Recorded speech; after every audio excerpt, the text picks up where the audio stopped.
কি বললি? শুনতে পাইনি, আবার বল। কিছু না, তুমি পড়াও। ওনার জ্বালায় আমি আর ইভা শান্তিমতো 3 মাস ঘুমাতেও পারিনি। দিনের 3 ভাগের 2 ভাগ সময়ই বই হাতে নিয়ে বসিয়ে রাখতো। ইভা আর আমি তাকে মনে মনে কত যে বকেছি তার শেষ নেই।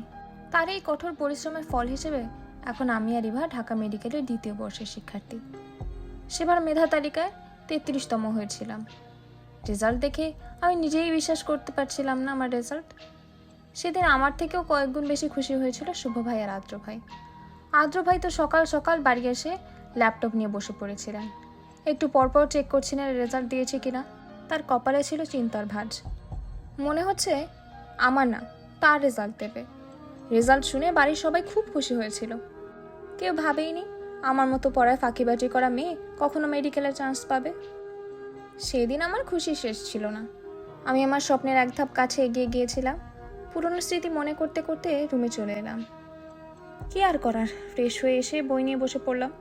ফুপির বাসায় দিব্যি ভালোই তো কাটছিল দিনগুলো। আর ফুপির সাথে গল্প করে, মাঝে মাঝে আদ্র ভাইয়ের সাথে ঘুনসুটি আবদার করে কিভাবে যে দিনগুলো চলে গিয়েছে তার খেয়াল নেই। গতকাল বিকেলে আর আমি ছাদে দাঁড়িয়েছি, গল্প করছি। এমন সময় শুভ ভাইয়ের ফোন রিসিভ করতেই গম্ভীর স্বর ভেসে এলো।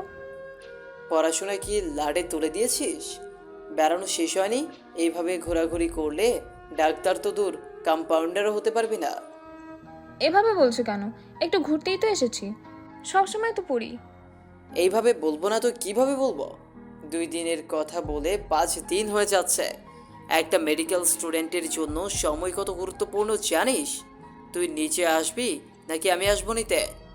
মেকি হেসে বললাম, তোমার কষ্ট করার দরকার নেই, আমিই আসছি। তার হুমকি শুনে সকাল সকাল বাড়ি এসে হাজির হয়েছি। ইভা গিয়েছে ওর নানু বাড়ি।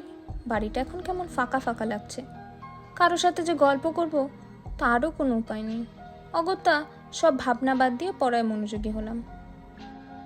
সূর্যের আলোয় আলোকিত ধরনী। সকাল সকাল ঘুম ভেঙে গেছে। ফ্রেশ হয়ে বেলকনিতে যেতেই চোখে পড়ল আমার বেলকুনি বরাবর কৃষ্ণচূড়া ফুলের গাছের দিকে। কৃষ্ণচূড়ার লাল রং আমায় খুব করে টানে তার কাছে। এখান থেকে দেখে শান্তি লাগছে না, ইচ্ছে হচ্ছে কাছে গিয়ে ছুঁয়ে দিতে। দৌড় লাগালাম বাগানের উদ্দেশ্যে।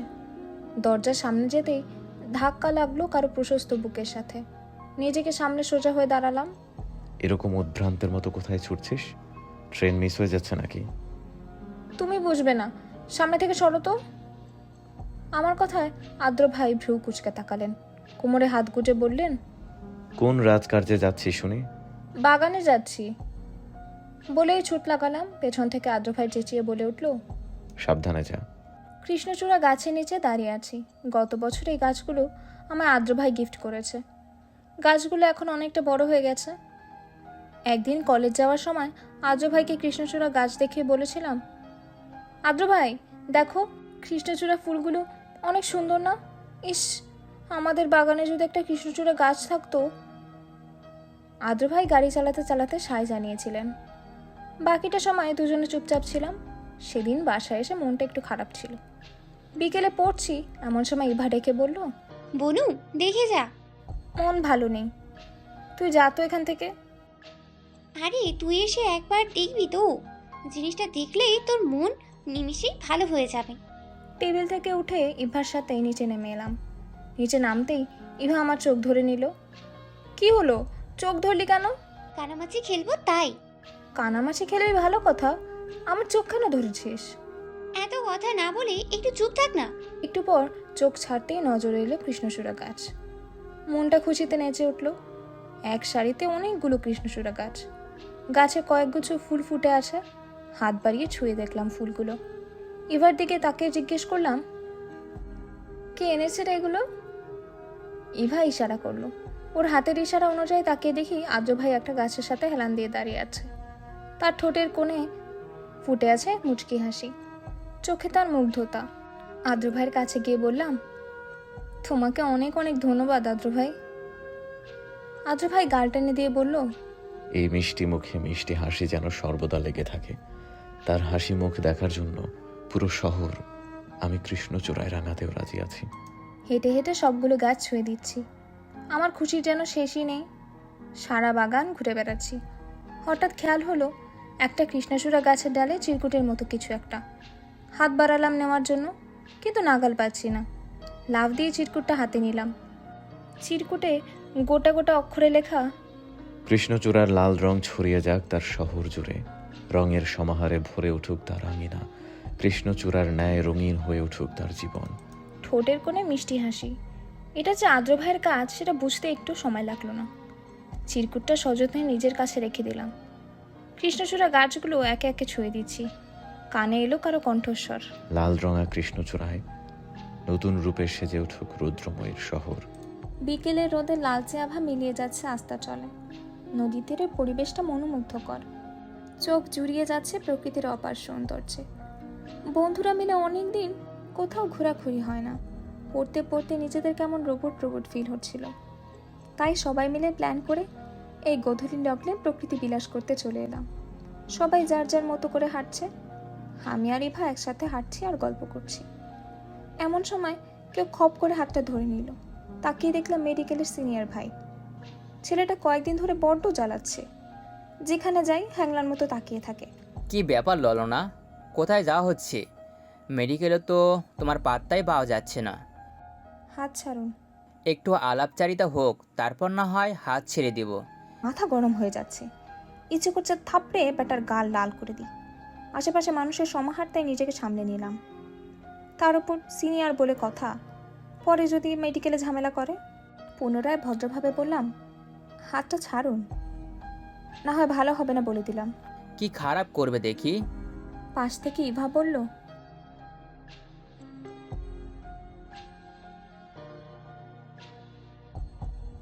তবে তার হাত ছাড়ার লক্ষণ নেই। হাত মোচড়ামুচড়ি করছি, কিন্তু ছাড়াতে পারছি না। মাথায় একটা বুদ্ধি এলো। পা দিয়ে তার পায়ে পাড়া দিতে যাব, তার আগেই কেউ একজন ছেলেটার বুক বরাবর লাথি দিল। ছেলেটা ছিটকে যেয়ে কিছুটা দূরে পড়লো। আমি আর ইভা ভয় পেয়ে গেলাম। লাথি দেওয়ার মানুষটাকে দেখতে পিছনে ফিরতেই ঝটকা লাগলো। এতক্ষণ রেগে থাকলেও এই মুহূর্তে ভয় লাগছে। আদ্র ভাই দাঁড়িয়ে আছে, রাগে তার চোখ মুখ লাল হয়ে আছে।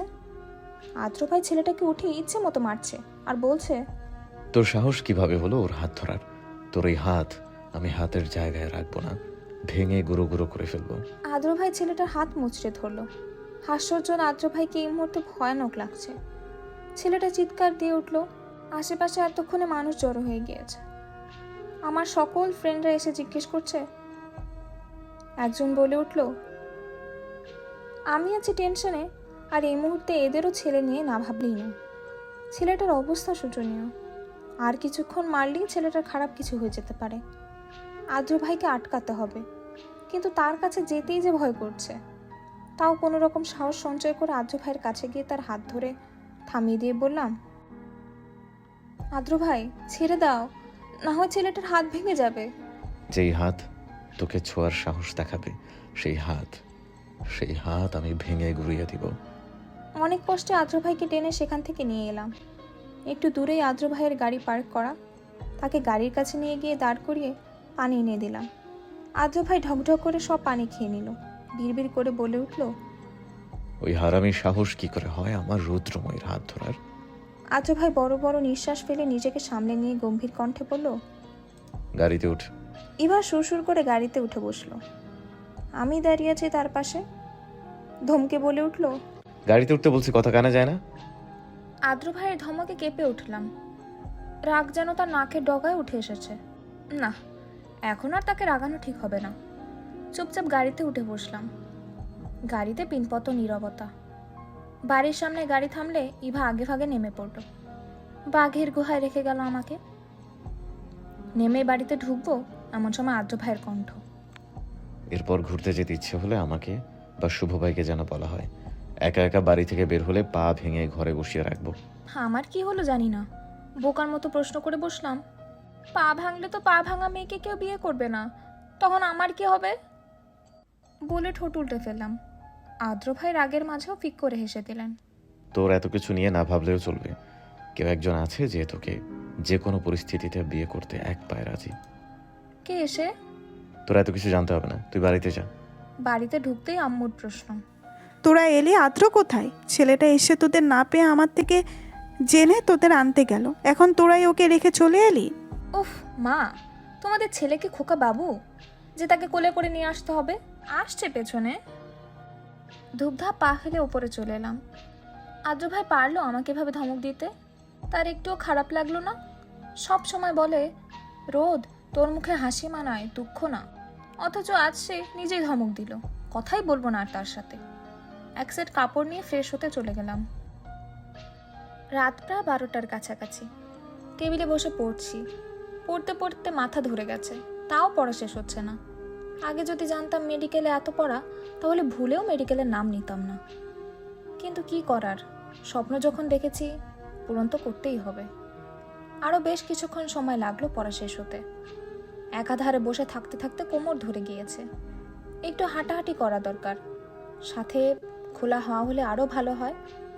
বিছানায় রাখা ওড়না গায়ে সুন্দর মতো জড়িয়ে ছাদের উদ্দেশ্যে হাঁটা দিলাম। দোলনায় বসে দোল খাচ্ছি আর দূর আকাশের দিকে তাকিয়ে আছি। চাঁদটাও আমার মতো একা। রাতে সবাই ভূতের ভয়ে ছাদে না এলেও আমি রাতের বেলা ছাদে দাঁড়িয়ে পুরো শহর দেখতে খুব ভালোবাসি।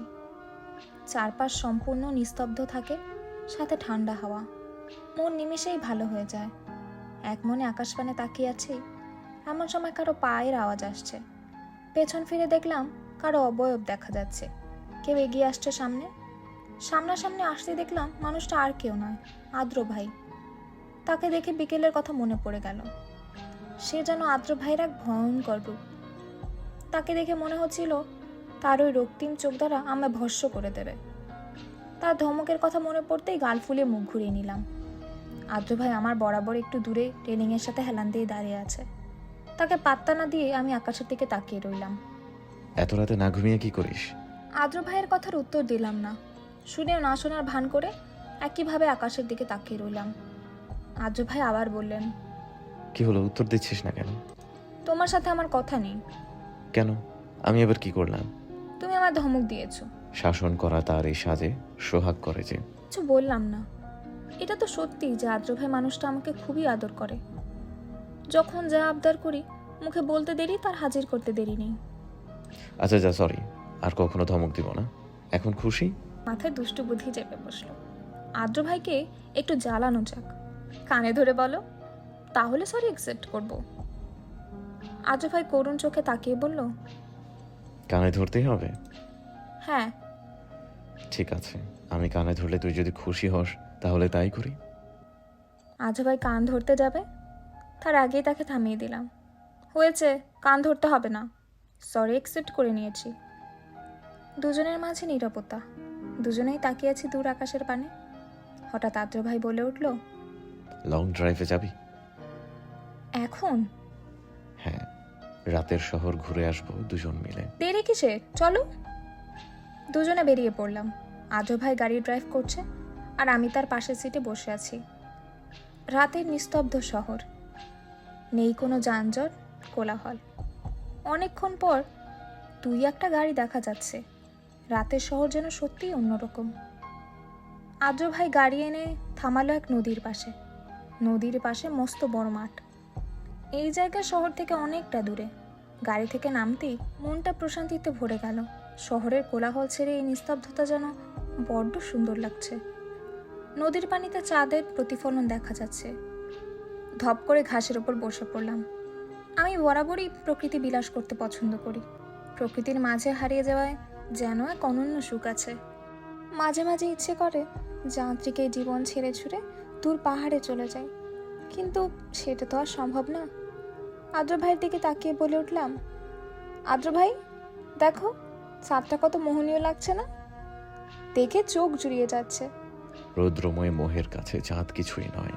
আদ্র ভাইয়ের কথা শুনতে না পেয়ে জিজ্ঞেস করলাম, কিছু বললে? না তো। কিছুক্ষণ আদ্র ভাইয়ের দিকে তাকিয়ে থেকে দৃষ্টি সরিয়ে দৃষ্টি স্থাপন করলাম চাঁদের দিকে। চাঁদের মোহনীয় আলোয় আলোকিত হয়ে আছে চারপাশ। চারপাশে চোখ ঘুরিয়ে তাকাতেই চোখ পড়ল আদ্র ভাইয়ের ওপর। তিনি এক দৃষ্টিতে আমার দিকে তাকিয়ে আছেন। দেখে মনে হচ্ছে ধ্যানে বসেছেন। ভ্রু নাচিয়ে জিজ্ঞেস করলাম, কি মশাই, এভাবে তাকিয়ে আছো কেন? দেখছি। কি দেখছো? উস্কো খুস্কো এলোমেলো চুলে একদম পেতনির মতো লাগছে তোকে। যে কেউ দেখলে হার্ট অ্যাটাক করতে পারে। আমার হার্ট স্ট্রং বলে এখনো বেঁচে আছি। উফ, আদ্র ভাই! চিল্লিয়ে উঠলাম। আমায় পেতনি বলল উনি।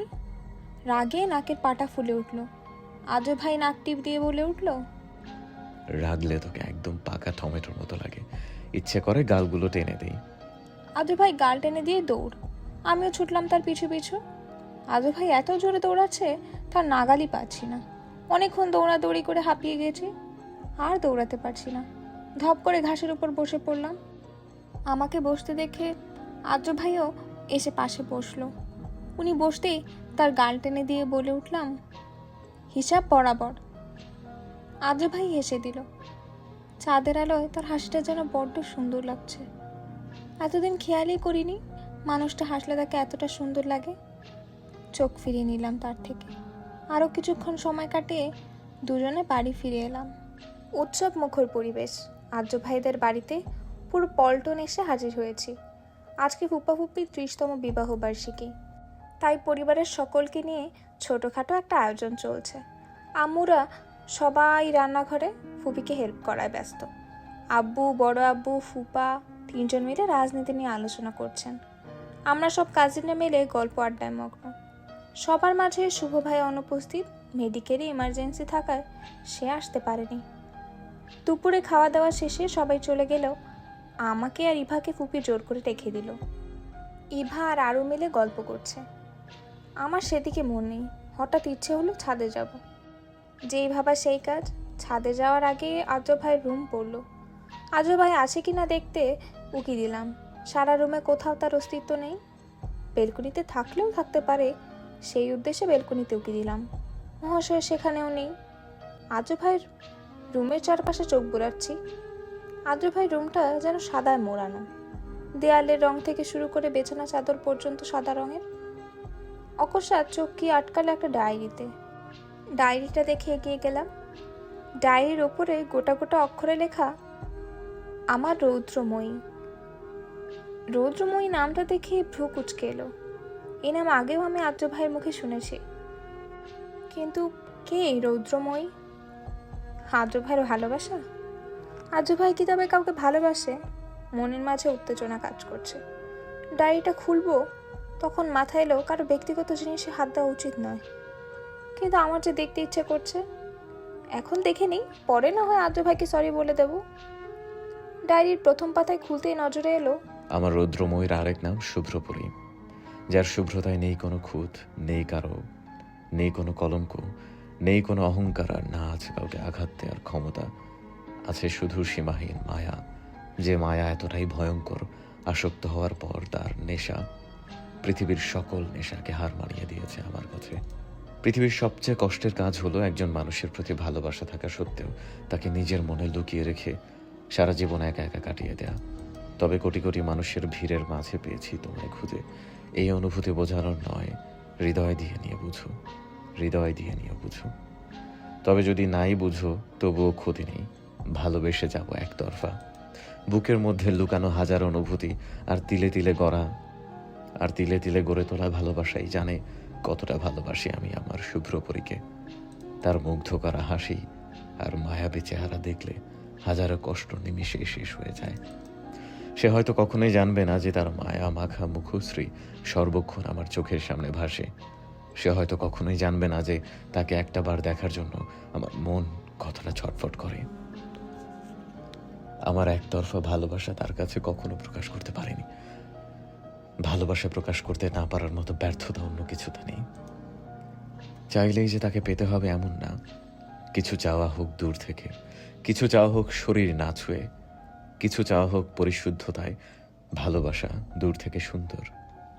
তোমার পাওনের লাগা যে পরিমাণ কাঁদছি আমি, সেইটা কখনো আমি নিজের জন্যও করি নাই। তোমারে হারানোর লেগা বুকে যে যন্ত্রণা অনুভব করছি, সেই যন্ত্রণা আমার মৃত্যু যন্ত্রণারেও হার মানায় বোধ হয়। তোমার চোখের চাহনি মারাত্মক। আমার মন খারাপ তোমাকে স্পর্শ করতে পারে না। আমার চোখের জল তোমাকে বিচলিত করতে পারে না। আমার নীরবতা তোমাকে অস্থিরতা দিতে পারে না। আমার খারাপ লাগা তোমাকে সংবেদনশীল করে তুলতে পারে না। আমার অনুপস্থিতি তোমাকে শূন্যস্থান দিতে পারে না। আমি তোমার কেউ না। আমার জন্য তোমার মনে অনুভূতির সৃষ্টি হয়নি, কিন্তু আমার সব অনুভূতি, ভালোবাসা তোমাকে ঘিরে। আমার পুরো সত্তা জুড়ে তোমার বিচরণ।